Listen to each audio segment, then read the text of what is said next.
제가 여러분들과 나눌 말씀은 하나님께서 기뻐 받으시는 예배입니다.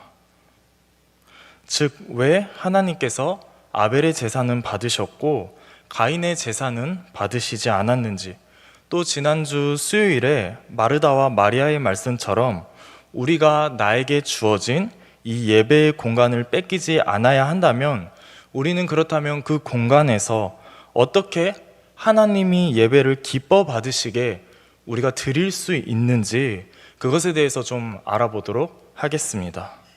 창세기의 대표적인 것은 하나님의 천지창조입니다.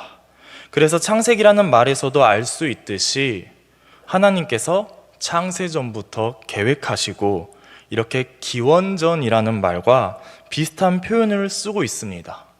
그 뒤에는 세기, 몇 세기 할 때 쓰이는 가장 첫 번째가 바로 창세기입니다. 모든 것의 첫 시작, 처음이라는 거죠. 가장 오래된 구약 성경의 헬라어 번역본인 70인역에서는 창세기의 단어를 게네시오스 또는 게네시스라고 부릅니다. 그 뜻은 발생, 기원, 근원, 원천, 혈통, 출생 등을 나타냅니다. 하나님께서 심혈을 기울여서 직접 만드신 피조물이라는 점에서 다른 피조물보다 존귀한 존재로 나타납니다. 하나님께서 자신의 손으로 직접 자신의 형상을 따라 흙으로 빚으셨고 그 코에 생기를 불어넣으셨기 때문이죠. 그러고선 하나님께서는 피조물인 인간이 넘어서는 안 될 한계를 정하셨는데 그것이 바로 선악과를 따먹지 말라는 첫 명령이었습니다. 하지만 인간에게는 하나님으로부터 독립해서 스스로 주인이 되고자 하는 마음과 피조물의 한계를 넘어서고자 하는 이 욕망이 비로소 죄를 낳게 됩니다. 그것의 첫 번째가 바로 아담과 하와의 범죄였습니다. 따먹지 말라는 선악과를 따먹은 사건이죠. 그래서 창세기 4장부터 11장까지 다른 많은 범죄들을 구체적으로 다루고 있는데 크게 세 가지로 구분하자면 가인과 아벨의 사건, 그리고 노아의 홍수 사건, 그리고 바벨탑 사건이 주요 내용입니다. 선악과를 따먹은 사건도 모자라서 인간의 범죄는, 인간의 추악함과 악함은 날이 갈수록 심해져 갑니다. 더하여 어떤 일이 벌어지죠? 살인사건이 일어나게 됩니다. 그것도 남이 아닌 형이 아우를 살인한 사건입니다. 그렇다면 아담과 하와는 하나님과 같이 되고 싶은 이 마음 때문에 선악과를 따먹는 죄를 범했다면 왜 가인은 아벨, 동생 아우 아벨을 살해한 것일까요? 우리가 아는 내용으로는 단순하게 하나님께서 동생 아벨의 제사는 받으시고 가인의 제사는 받지 않으셨기 때문이죠. 왜 그럼 하나님께서는 아벨의 제사는 받으시고 가인의 제사는 받으시지 않으신 걸까요? 아담과 하와는 에덴 동산에서 쫓겨난 뒤 동침하여 첫 자식인 가인과 아벨을 낳습니다. 우리 모두 아시는 바와 같이 가인은 농사를 짓는 농사꾼이었고 아벨은 양치는 자인 목축업을 하는 사람이었습니다. 가인과 아벨은 자기 직업과 관련된 예물을 드렸습니다. 아벨은 양을 치는 목축업이었기 때문에 짐승을 예물로 드렸을 것이고 가인은 농사꾼이었기 때문에 당연히 곡물과 곡식을 예물로 드렸겠죠. 그런데 어떤 학자들은 아벨이 동물을 바쳐 번제의 형식으로 드렸고 가인은 그에 걸맞지 않는 농사의 주된 곡식인 소제를 드렸기 때문에 가인의 제사는 받지 않았다고 말합니다. 그런데 우리가 믿는 이 하나님은 더 좋은 것을 받으시고 덜 좋은 것은 받지 않으시는 분이 아니시죠. 그럼 무엇 때문일까요? 창세기 1장 하반절 말씀에 이렇게 이야기하고 있습니다. 아벨은 자기도 양의 첫 새끼와 그 기름으로 드렸더니 여호와께서 아벨과 그의 제물은 받으셨으나 5절 가인과 그의 제물은 받지 아니하신지라. 가인이 몹시 분하여 안색이 변하니 여기서 가인과 그의 제물, 아벨과 그의 제물에서 제물이라고 하는 단어는 히브리어로 미느하라는 단어입니다.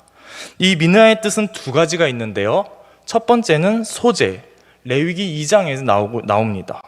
유일하게 5가지의 제사 중 번제, 화목제, 속건제, 소제, 속제제 이 5가지의 제사 중에 두 번째 곡물로 드려지는 제사죠. 그리고 레위기 23장 9절 11절 말씀에서도 나옵니다.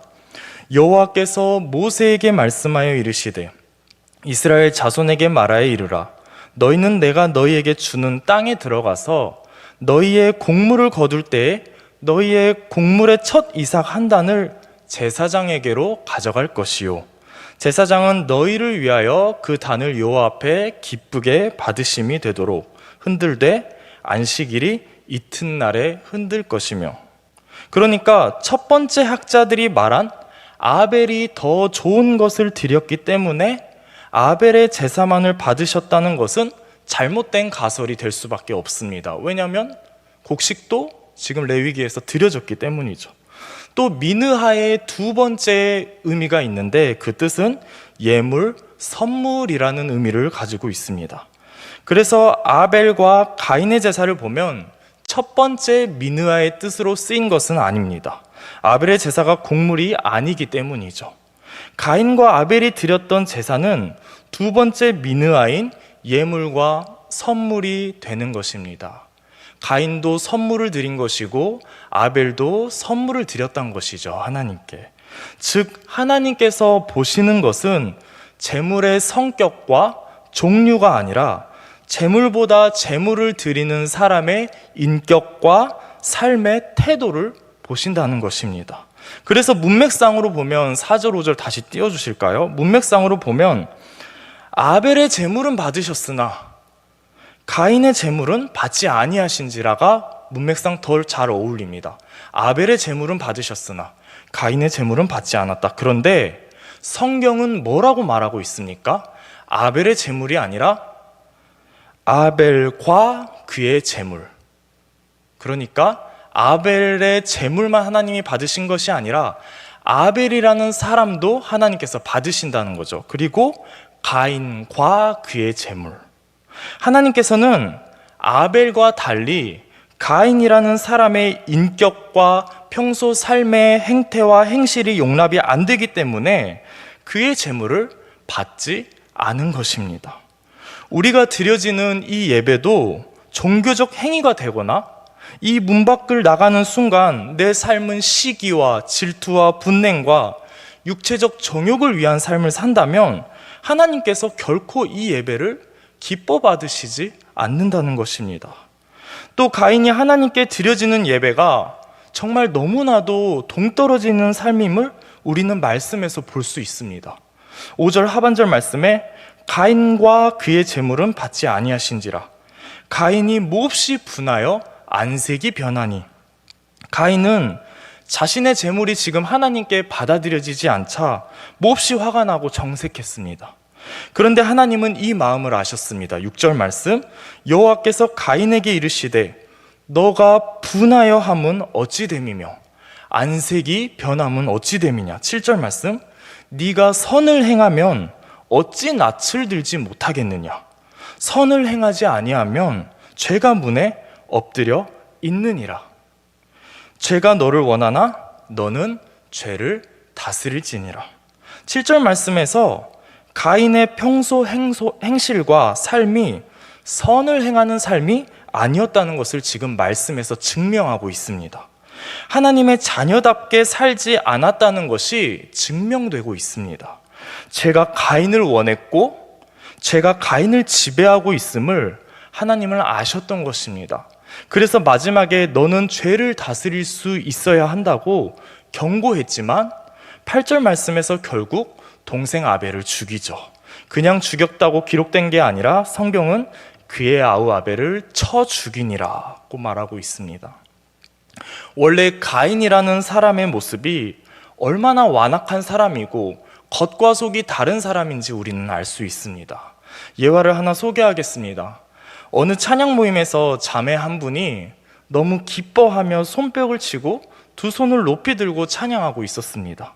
그 모습을 보는, 그 자매를 바라보는 사람마다 저 자매는 얼마나 주님을 사랑하기에, 얼마나 주님을 좋아하기에 저렇게 아름다운 모습으로 찬양을 드리는 것일까 라고 생각하며 그 자매를 모두 바라보았다고 합니다.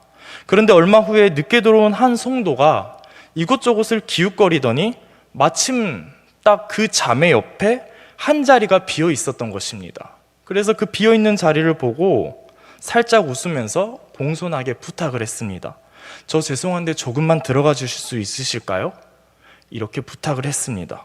그때 손을 들고 신실하게 기쁜 모습으로 찬양을 하던 그 자매는 방해받는 것이 불쾌하다는 표정으로 짜증스럽게 한숨을 쉬곤 성도를 못 본 채 하고 계속 찬양을 불렀습니다. 그 성도님은 당황한 표정을 짓다가 다른 곳으로 자리를 떠났습니다. 사랑하는 광주제일교회 성도 여러분, 주님께서 진정으로 받으시는 예배와 찬양은 어떤 것일까요? 주님은 분명 우리의 삶 속에서도 이렇게 우리가 모여 그때뿐만이 아닌 동일하게 드려지는 그런 삶의 고백으로서의 찬양과 예배를 원하십니다. 그렇다면 우리가 하나님이 기뻐 받으시는 예배를 드리려면 어떠한 예배를 드려야 하는 것일까요? 선한 삶을 사는 것이 예배라고 한다면 도대체 그 선한 삶은 무엇일까요? 첫 번째로 하나님이 기뻐 받으시는 예배를 드리려면 인간 중심이 아닌 하나님 중심의 예배가 되어야 합니다. 우리가 기도할 때에도 하나님의 뜻을 향한 기도가 아니라 나 중심적인 기도가 된다면 그 기도는 들어주지 않으실 뿐더러 하나님께서 절대 기뻐 받으시지 않습니다. 예배도 이와 같습니다, 성도 여러분.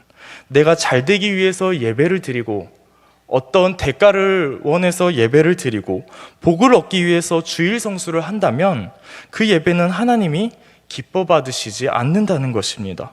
온전히 예배는 하나님을 향한 예배, 그리고 타자를 향한 예배가 되어야 합니다.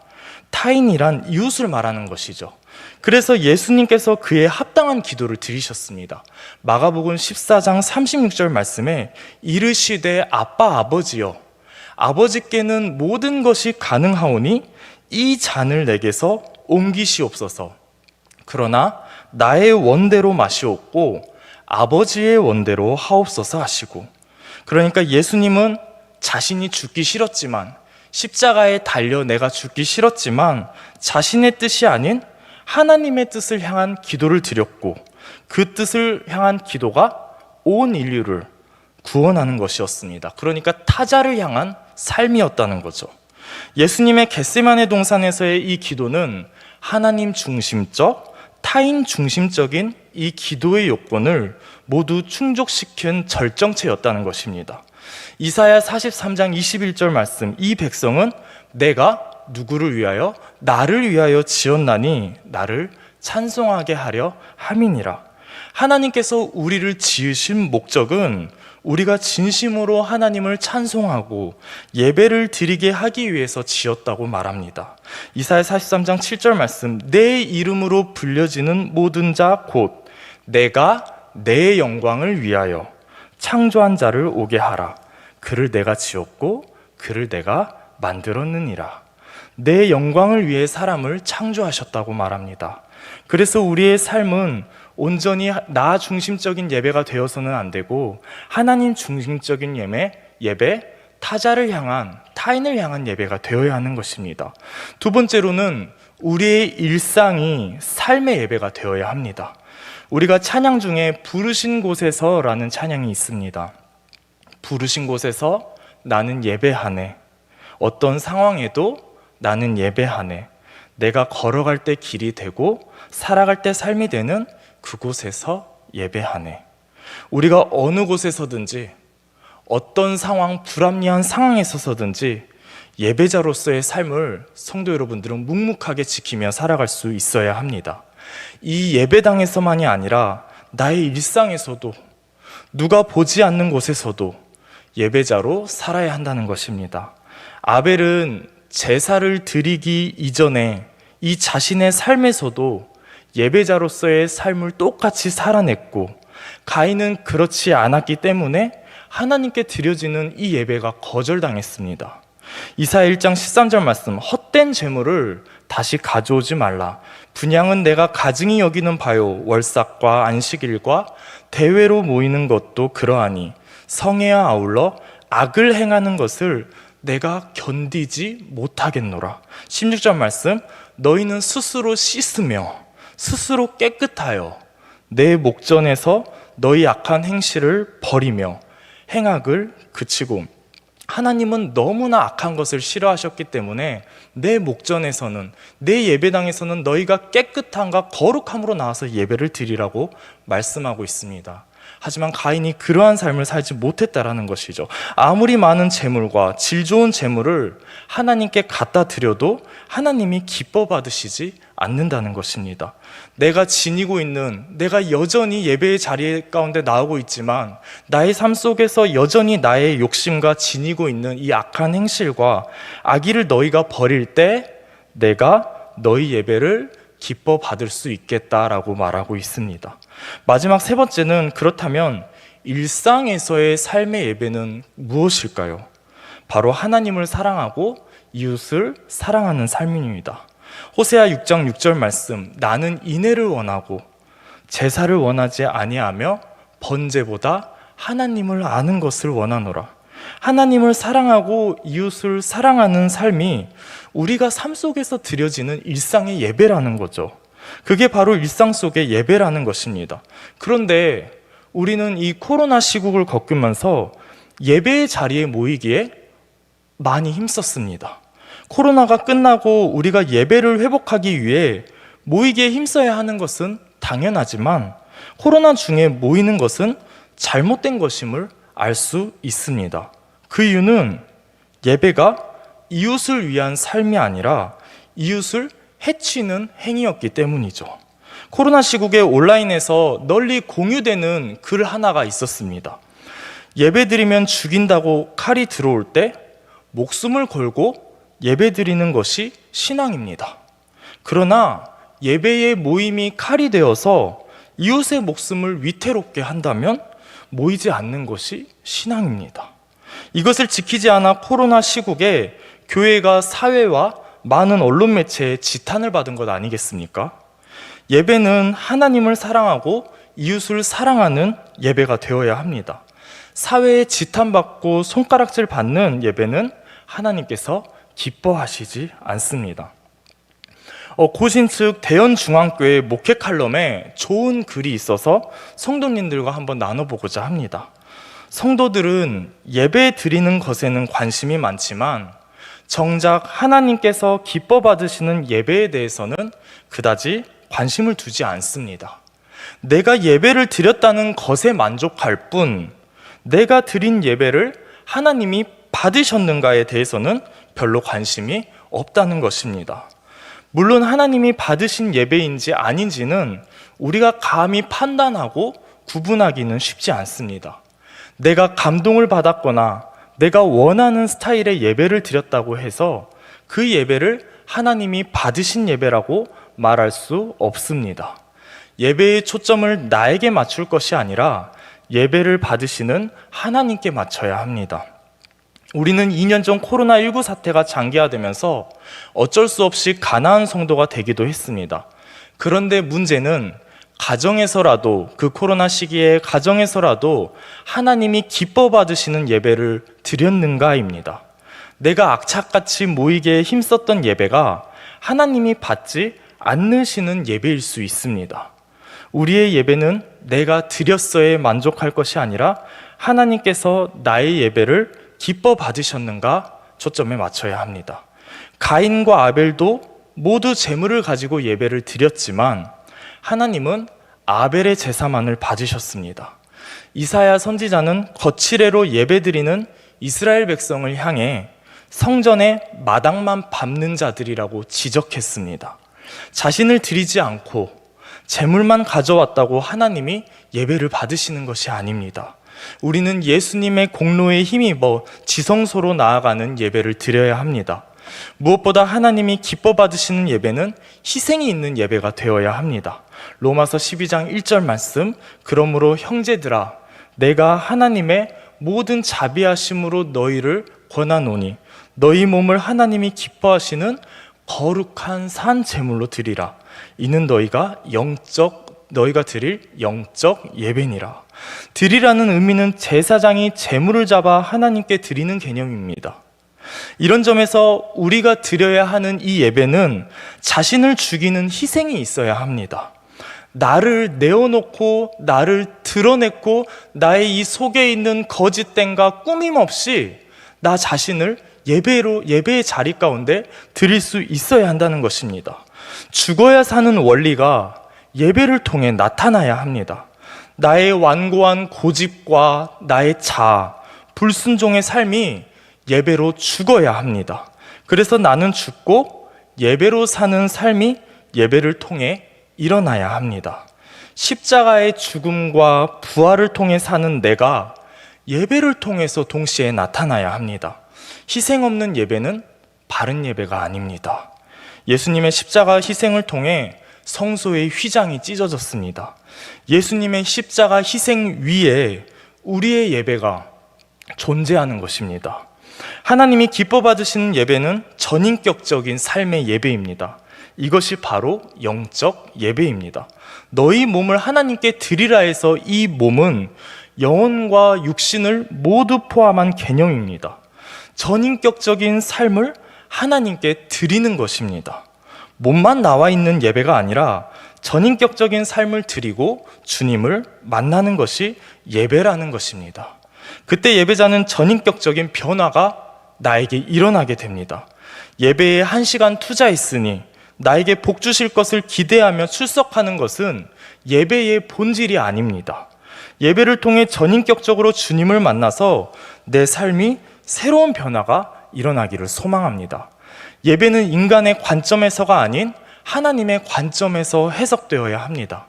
예수님이 그러하셨듯이 희생이 전제되어야 하며 전인격적 드림과 전인격적 변화가 예배를 통해 일어나야 합니다. 우리 모두 하나님이 기뻐 받으시는 예배를 드릴 수 있기를 축복합니다. 사랑하는 광주제일교회 성도 여러분, 아벨이 자신의 몸을 드린 것처럼 나의 예배의 행위가 아닌 나의 존재 자체가 드려지기를 소망합니다. 우리가 정말로 내가 수요 예배 나왔으니까 내 존재 자체가 드려진다는 것은 어떤 것을 재지 않고 드려지는 예배를 의미합니다. 내가 수요 예배에 나왔으니까 금요 예배는 쉬어야지. 내가 이만큼 기도했으니까 이만큼만 해야지. 내가 이 정도 봉사했으니까 여기서는 안 해야지. 내가 이 정도 벌었으니까 이 정도만 해야지. 이렇게 재는 것은 나의 온전함과 나의 모든 것을 드려지는, 나의 존재 자체가 드려지는 예배가 아니라고 말하고 있습니다. 계산하지 않고 나의 모든 것을 내어 드릴 때 그것이 바로 아벨이 드린 예배가 된다라고 이야기하고 있습니다. 나의 존재인 영과 육이 하나님이 기뻐 받으시는 예배가 되길 소망합니다. 우리가 아무리 예배를 드려도 나의 마음에 근심과 좌절과 낭망이 사라지지 않는 이유는, 내 삶이 예배를 그렇게나 많이 드렸는데도 내 삶이 변하지 않는 이유는 내 존재 자체가 예배로 드려지지 않았기 때문입니다. 예배의 자리 가운데 나와서 하나님께 이 정도만 이야기해야지가 아니라 내 마음에 있는 모든 것들을 토로하고 나의 악함과 추악함을 모든 것을 끄집고 내어서 예배 드리는 것이 바로 내 존재 자체를 드린다는 것입니다. 내 존재 자체가 이렇게 예배로 드려질 때 나의 삶이 완악한 삶이 선한 삶으로 변화될 수 있다는 것입니다. 내 몸만 여기와 앉아 있으면 안 된다라는 것입니다. 그러면 우리는 예배하는 동떨어진 삶을 살 수밖에 없다라는 것입니다.